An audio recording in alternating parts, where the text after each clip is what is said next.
So hello friends, now we have activated, as we activated in the last video, this human theme.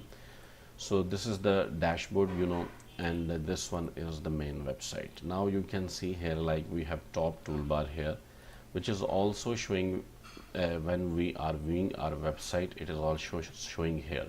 So how you can hide this toolbar, just click on howdy admin, edit my profile, and here you can see like show toolbar when viewing site. Uncheck this option and then click on update profile. Now refresh the web page and you can see like this has been the top toolbar has been removed. So easily we can check like this is the front end and this is the back end.